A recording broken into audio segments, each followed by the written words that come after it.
Game day's here, I can hear the crowd. Turn on the lights, fans are cranked up and loud. Red or blue, we wear it proud. Yeah, we love our teams in this border town. Chiefs and Royals, Boo Mizzou, Rock Chalk, Jayhawk, KU. Hear that drum pounding in your feet. Yeah, you're marching to the beat of KC. What is going on, YouTube? What is going on, Kansas City? What is going on, Jayhawk Nation? And what is going on, everybody? And welcome to the beat of KC. Ladies and gentlemen, my name is Lucas Murphy, and I'm going to be honest with you. I've had this game really highlighted on the schedule for quite some time, and there's a series of reasons why.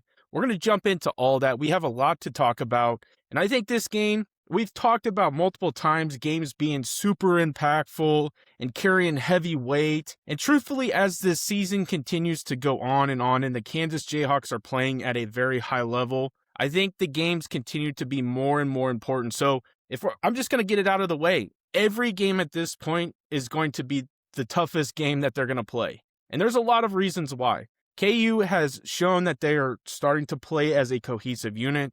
They're starting to show that they can play at a very high level, even when Darren Peterson's not on the court. They took out the number one team in the nation without Darren Peterson.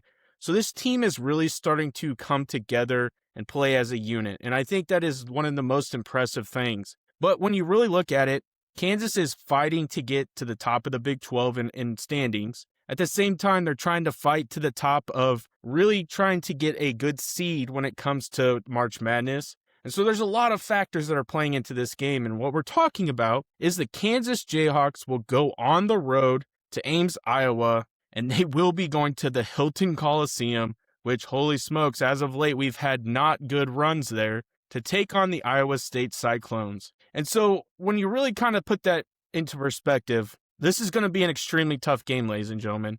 The Hilton Coliseum is easily one of the probably top eight toughest places to play in all of college basketball because of the environment. I've seen some places even put them in the top 5.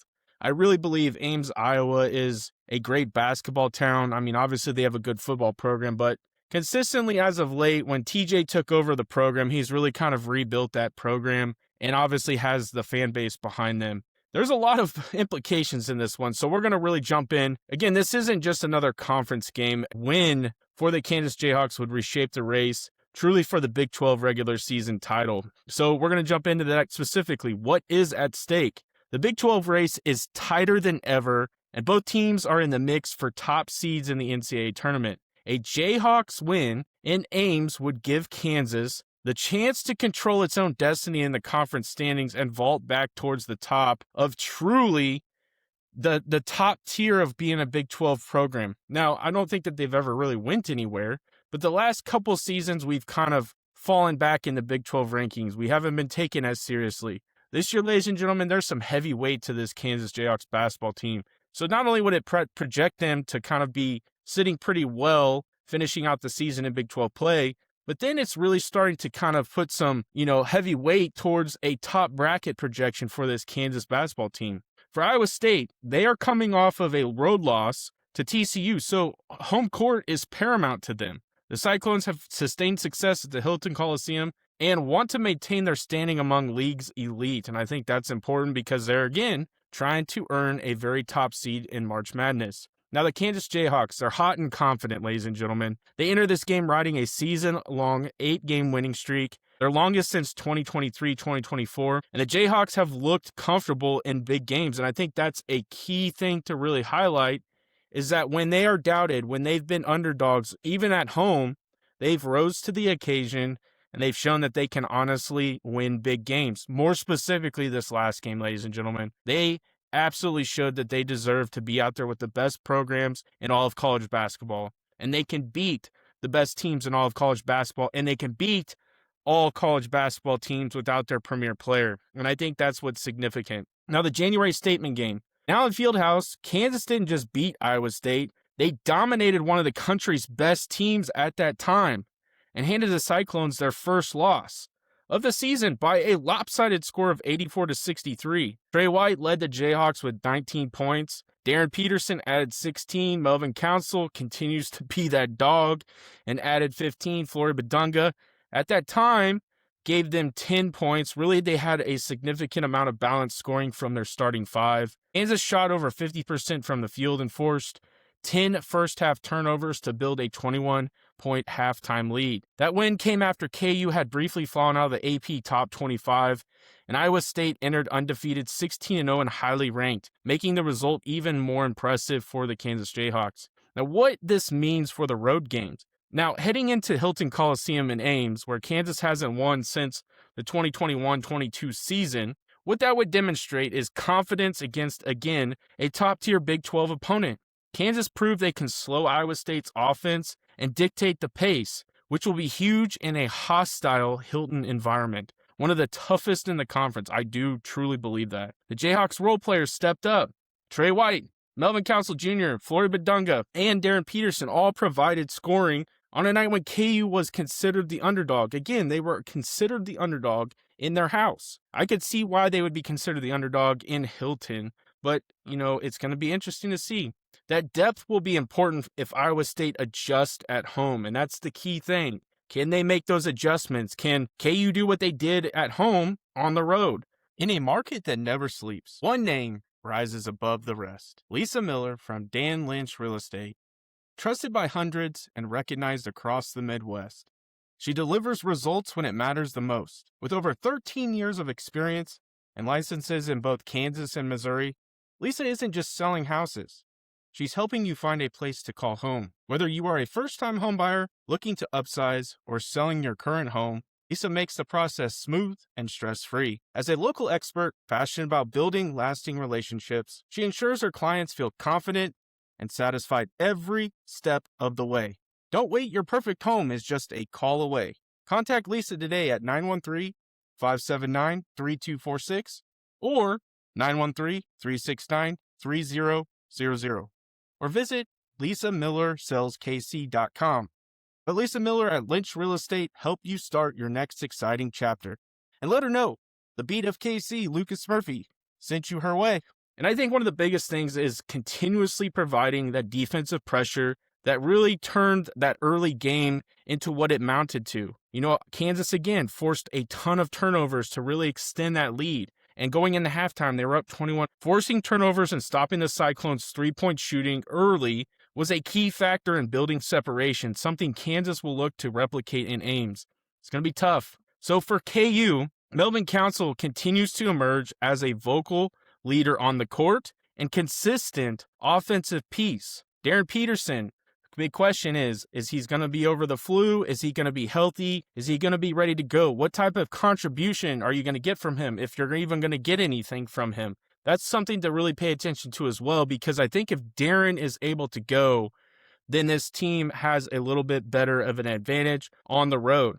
But ladies and gentlemen, since that game, Bryson Tiller and Flory Badunga have stepped up as a duo in a massive way. Flory has absolutely erupted. Bryson Tiller has seemed to seamlessly cracked out of his shell and become a very key contributor in the starting five. And so those two combined are going to be able to really kind of command the paint. They're really going to be able to work down low. And we're going to talk about how Bryson and Flory can really match up against their bigs and really how they can probably eliminate some of that if they continue to play the way they have.